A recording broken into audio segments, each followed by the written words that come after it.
right, so right now we are going to break down some of, I would say, pop culture's best moments in the way of reality TV. In 1992, The Real World made such a big splash. Of course, the PBS documentary prior to that, All American Family, also, sort of setting the trend of, these are the lives of these people and, put together, well, specifically for The Real World, to live in a house and see what happens, coming off of also all the buzz that was like a Melrose Place, and when MTV itself came to create something like The Real World. Originally, the idea was to have a version of the Melrose Place, a very much a scripted show, etc.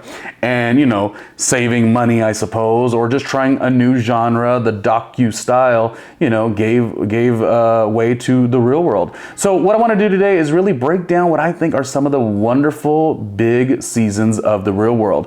I want to eventually do another episode here on Randomly with Ronnie Jr., which I know you are liking, and subscribing, where I break down some of the cast members that are really wonderful. One of the episodes I had done previously was, where's Coral Smith? And we want to see more of her. She's a doula now. She was one of the biggest reality TV stars of her time. And it always makes me think like where she would be if she was having her ascension in the genre of reality TV when everything was so monetizable. You know what I mean? In my opinion, Coral was somebody that was just so fantastic regardless. And please go check out that episode. It's right here on the channel. That no matter where Coral goes, I feel like she's always going to land exactly where she needs to be. But to say that I miss seeing a Coral Smith from The Real World, that would be the Back to New York season, it's like an understatement. She was really good at this. She was really compelling. Like her or not, she was saying, if she said the right thing or not, she was compelling. What was the line she said? "I don't wrestle, I beat bees up." I think that was to Julie, right?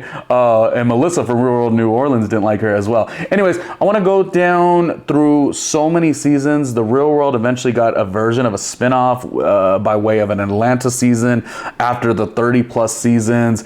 They did like a Seattle season where they were like interchanging cast members. There was a third Vegas season where you were getting voted off. The show really did jump the shark. Of course, that's a reference. Jump the Shark is a reference to Fonzie on Happy Days, if you remember the reference. The show did jump the shark, and I think that's why it essentially ended. And another thing that we could talk about too is The Challenge a bigger show than The Real World? That is a big, big, difficult question because The Challenge has done so well and stood on its own, but I think the core of the genre was the wonderful cast members originally on The Real World. So we're going to go down and just list a couple seasons as to why I think they were so wonderful. I'm not trying to exclude any seasons, but I just want to celebrate a couple seasons, a couple great storylines. And it also begs the question too, will The Real World ever do a homecoming? They did 3 homecomings on the Paramount Plus, which was the New York season, the Venice season, the one with Tammy Roman, John Brennan. I did an interview with John Brennan also on my channel here, so go check that out. And the New Orleans season, which I believe was season number 9. That was Danny, that was Melissa, that was, well, come on, be my baby tonight. I believe he was going by the name Tokyo at the time. That was David. Really wonderful season. Jamie, the interesting Julie, so on and so forth. So yeah, it makes me ask 2 questions. Will we ever get a Real World homecoming to come back? Do you like the Challenge All-Stars, which is the older version of the Challenge, which has a lot more of the Real World cast members versus the flagship MTV show, which is much more influencers or social media people? I mean, as it is, as we're going to talk about this, it's like we're all over the place in terms of the universe that is Challenge All-Stars, Real World, Road Rules, etc. It's actually funny. The fandom is really big with this genre, this particular angle, but sometimes you see like Bachelor has Bachelor Nation, and I feel like in some ways the Real World, the Challenge, Road Rules, the All-Stars, and the homecomings is just as big. Anyways, here are a couple seasons that I just wanted to highlight as to why I enjoyed them, and they're always worth a really good watch wherever you could find them, specifically on Paramount Plus or other streaming platforms. So let's go back and reminisce of what it was like, of how we as viewers were enjoying this TV show called The Real World all those years ago. And let's talk about some of the highlights. So first, let's start with the I don't want to call anything the best, but The Real World New York, the original season and why it was so wonderful. The 1992 docuseries premiered in May with a 13-series run co-created by Jonathan Murray and the late Mary Ellis Boonham. The iconic cast included Norman the artist, musicians Becky and Andre, Kevin the writer, Heather the rapper, Eric the model, and Julie, who was the fish out of water from Alabama, who just moved to New York City to pursue a career in dance. The Real World New York's initial season covered a variety of topics, including career aspiration, the state of politics for the MTV generation, New York City poverty, drug abuse, nightlife, liberation, education, activism, and more. The series was greeted with a variety of cameos, including Isaiah Thomas, Dennis Rodman, and Bill Laimbeer, radio host Matt Pinfield, politician Jerry Brown, nightlife artists Michael Allig and Amanda Lepore, TV host Charles Perez, and most notably, Heather B's ultimate crush, basketball player Larry Johnson.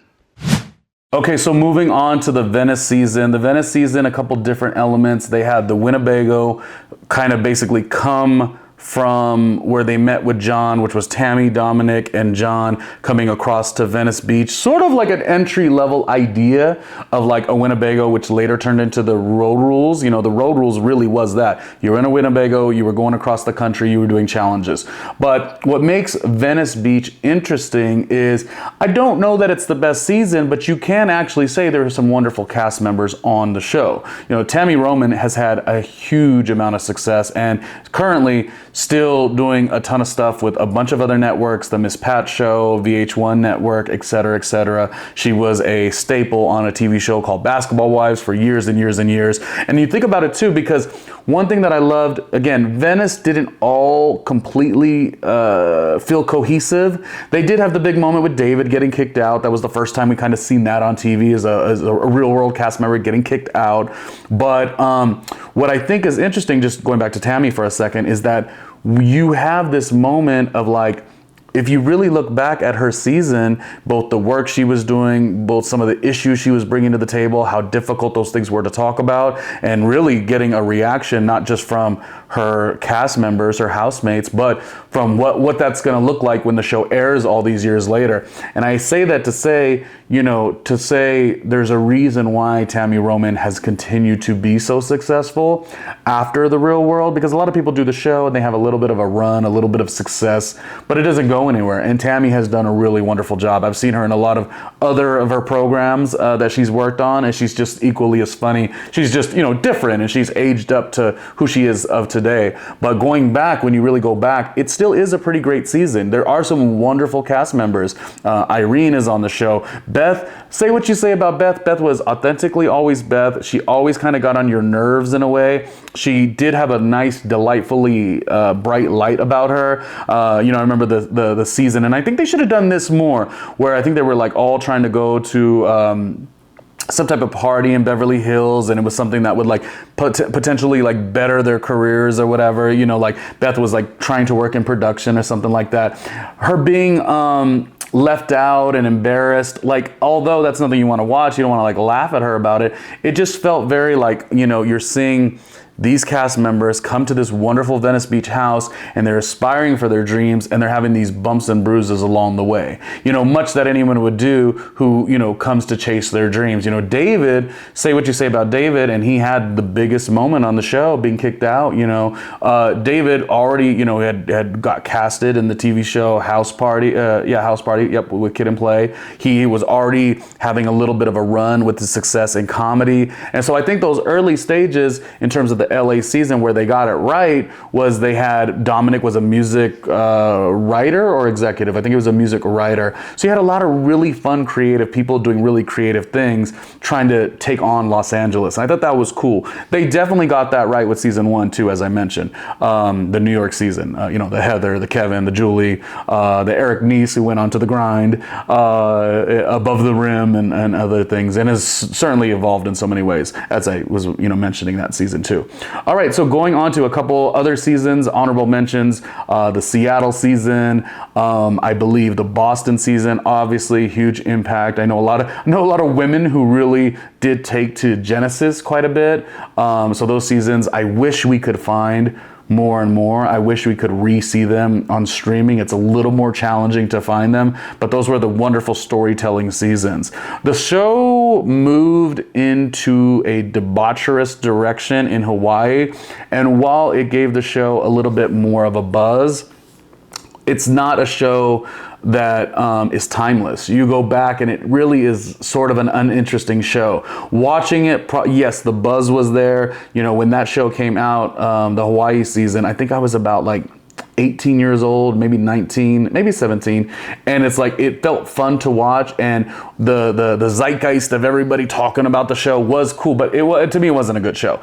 New Orleans, though, that to me is when the show really stepped it up a little bit. I thought that was a really wonderful group of individuals all casted together. And I think it was like the moment that like cast members were being casted really wonderfully as an ensemble. Like going back to, like I said, Venice, Tammy was a superstar, you know what I mean? Dominic was interesting.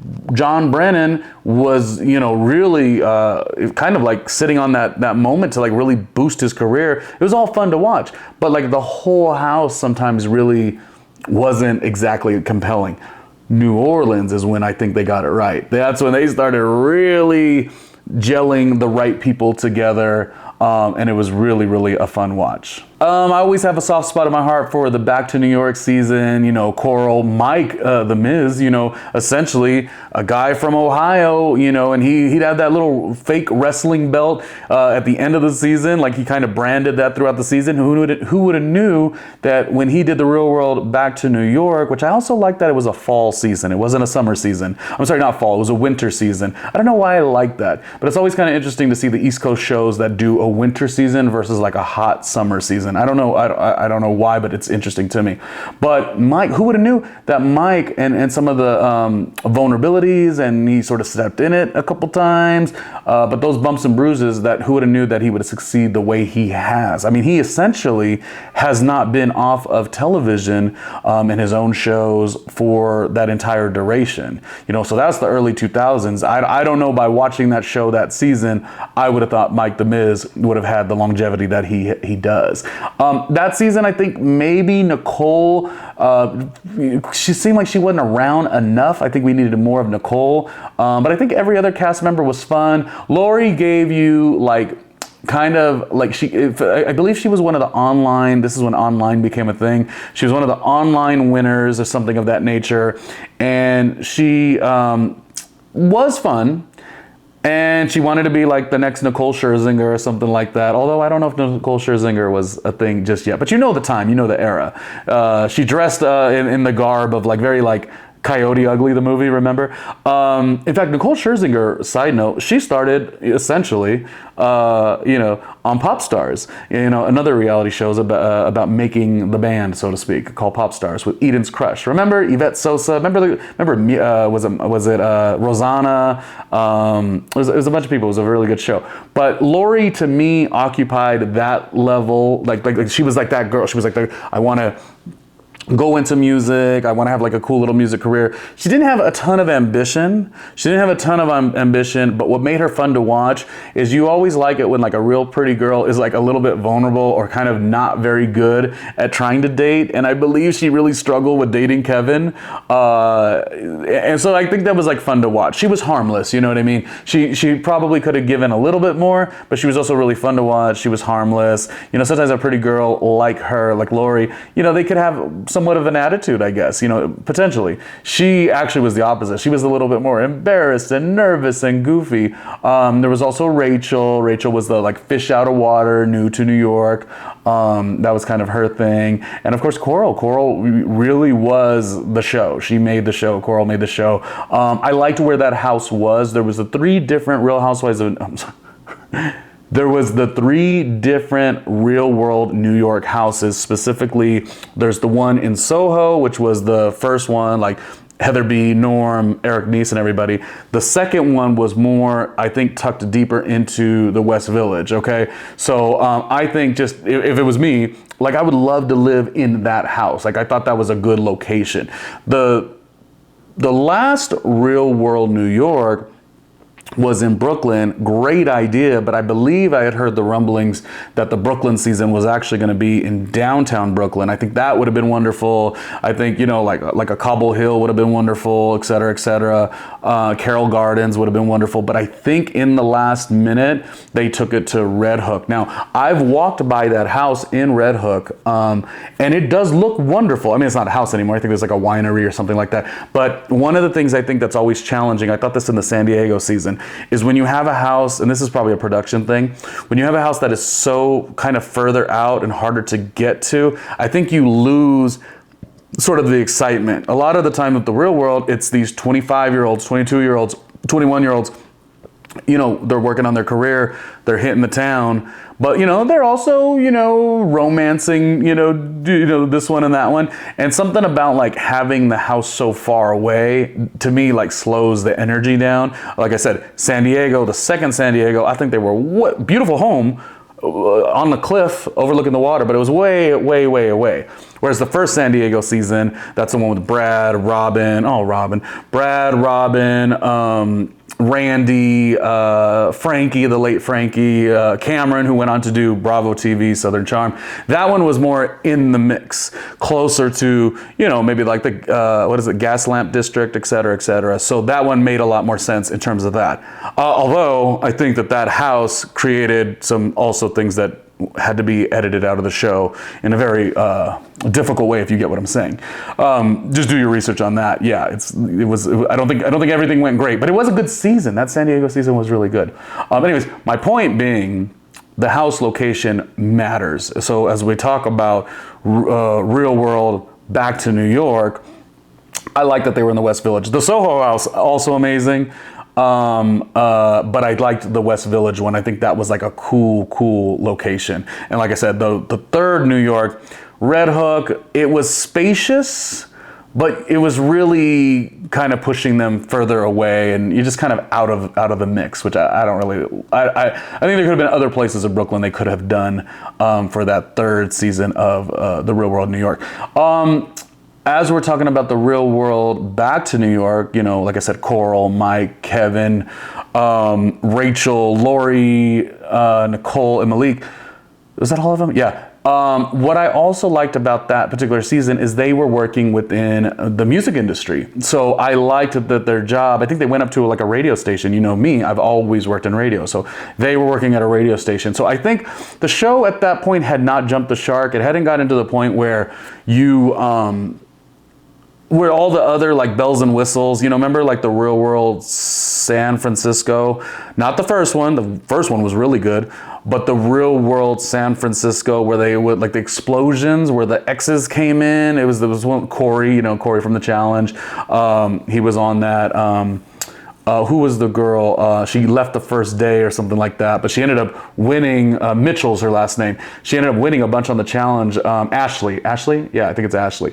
That was like when the show jumped the shark. They started having all these gimmicks, you know. And so what I'm saying, sorry, I'm going back and forth to this Real World back to New York. It was at the time where there wasn't no jumping the shark. There was no gimmicks. It was just like what these people were doing, how they were living their lives, and then they had a cool job to kind of go with that. And I think that one was one that I like. Real World Back to New York is a show that I would like to have been on. You know, I auditioned and made it further in the rounds to the Philadelphia season. But the New York one was probably maybe a little too young to do it, or younger. But the Philly one I really would have wanted to get on. And the Philly one was like something that kind of like wasn't the greatest at the time. It kind of had a lull. But Philly actually, in my opinion, as a rewatch, it's not bad. Like it's a decent season. What is to me the most overrated is the Real World Austin. The way that they pumped Real World Austin was like it was the greatest thing. And I'm just sorry. The Melinda and Danny was just such a waste of time. Like, I mean, I'm not saying it was a waste of time. I'm glad they were in love at the time.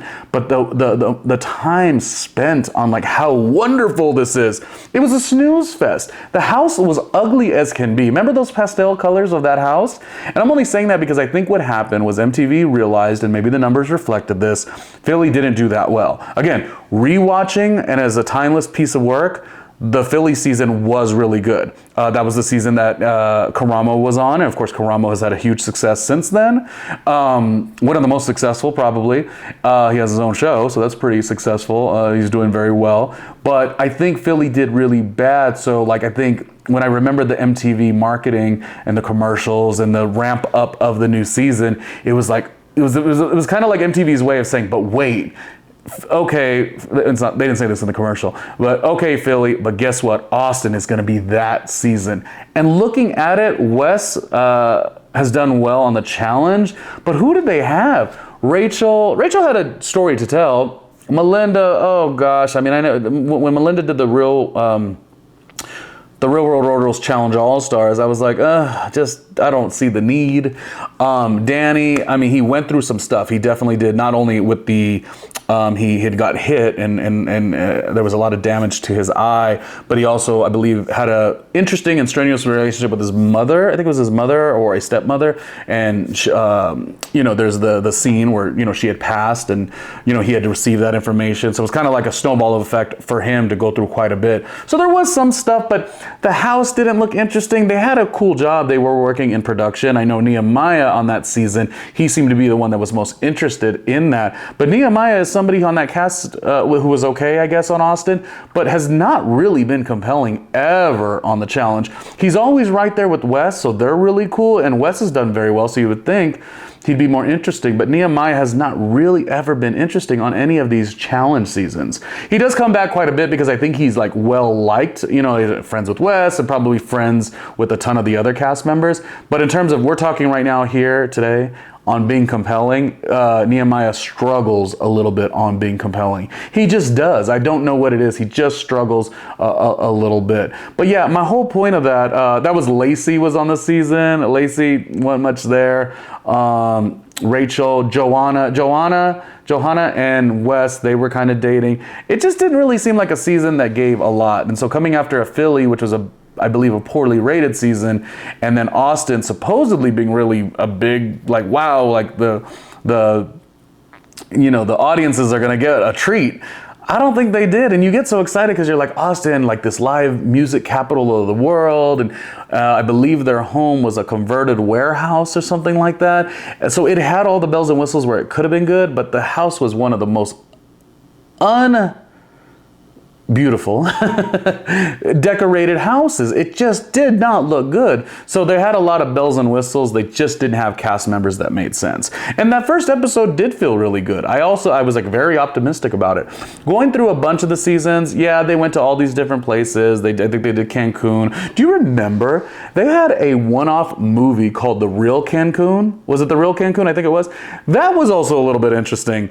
But they went everywhere. They did the Cancun. They did a Sydney, which would have been the second time they were not in the States. They did the London one, season 4. Another wonderful rewatch is London. You think London, coming off the iconicness, albeit challenging Pedro loss of San Francisco and even Puck. I mean, we had never seen on the television somebody like Puck.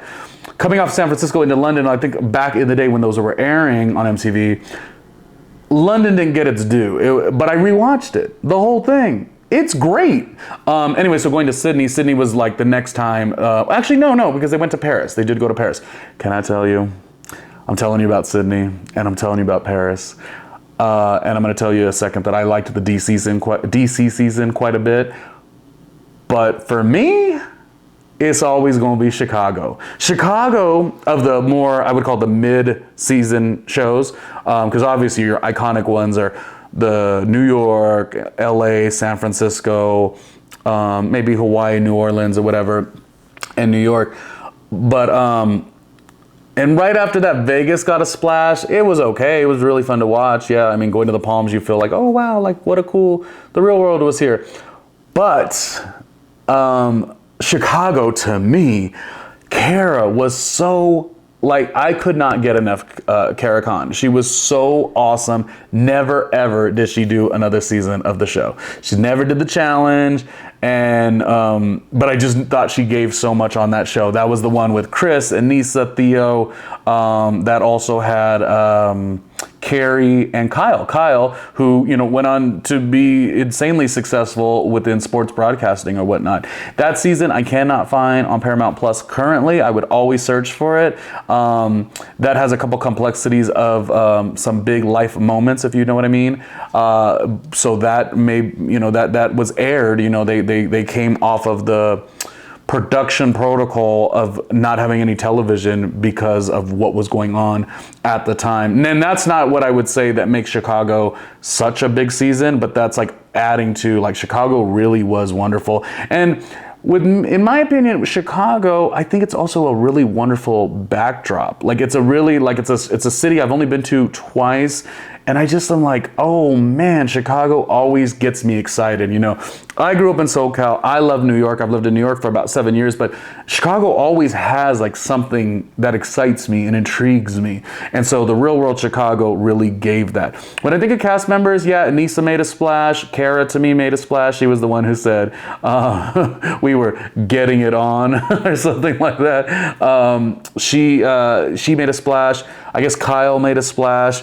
But really, people like Carrie or even like Chris or even like Theo, they didn't do many other seasons. It was sort of like just at that exact moment. I mean, all in all, like, that Chicago season was such a good season. And again, it's one of the reasons I'm always like, oh my God, I want to move to Chicago at one stage in my life. Possibly. I don't know if there's a connection with that. But by the way, I think I just heard a report that Chicago really is like one of the greatest big cities. So there's something to that. But yeah, that one's harder to find. You can search on Paramount Plus. Sometimes you're like, oh, I think I see it, and no, I don't. But to me, a bit of a timeless episode, specifically all that was going on at that time. And again, Kara, one of my favorite of those cast members, which we never saw again.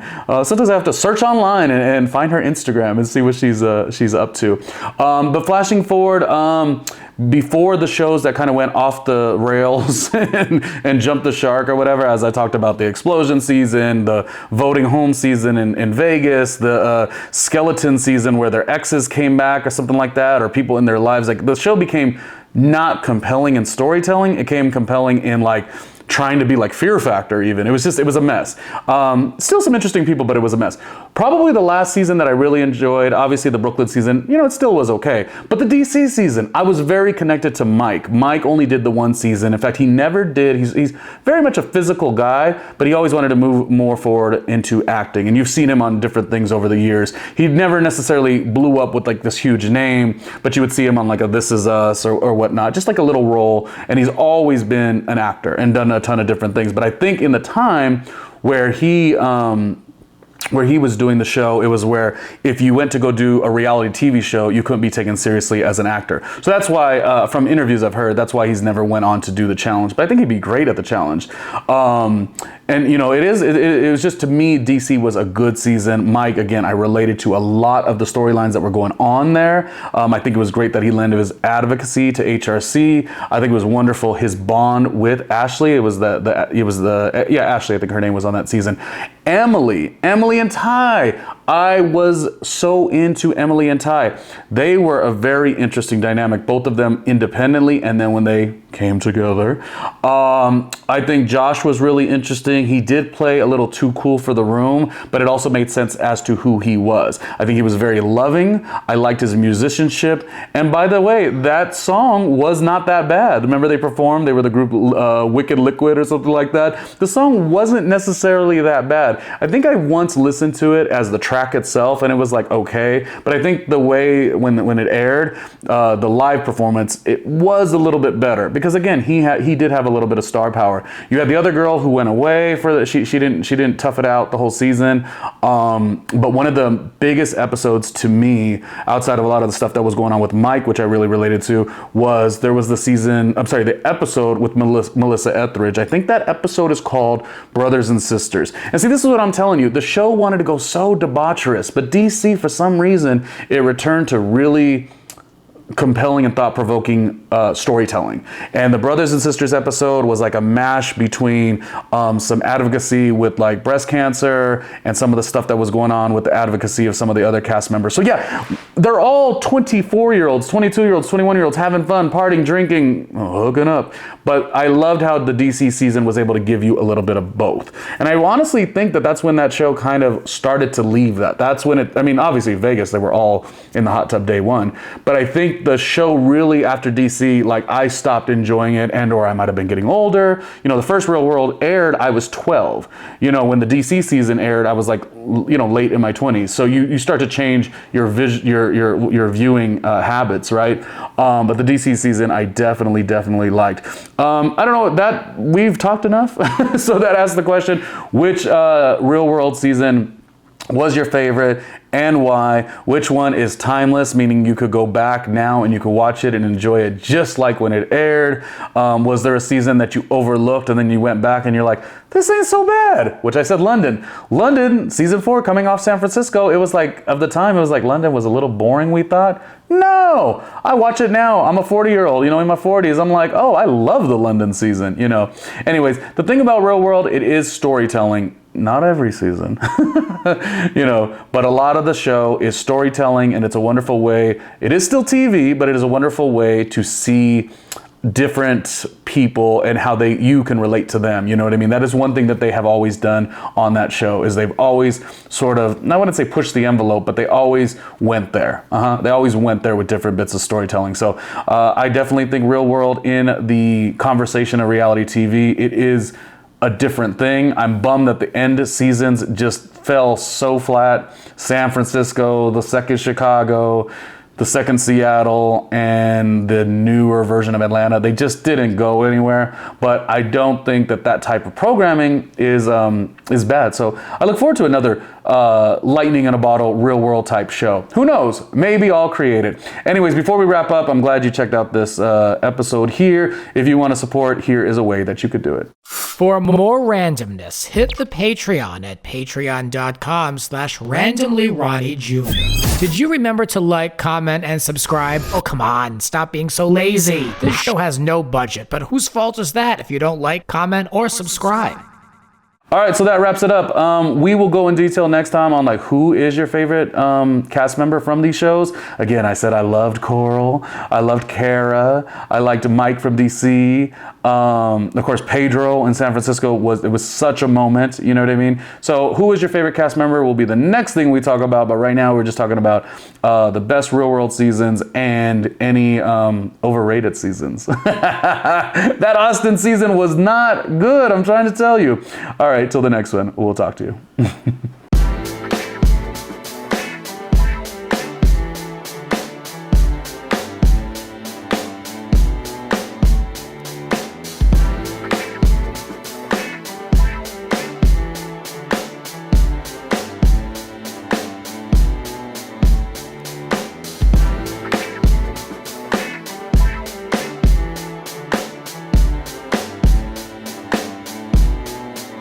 Hey, Ronnie Jr.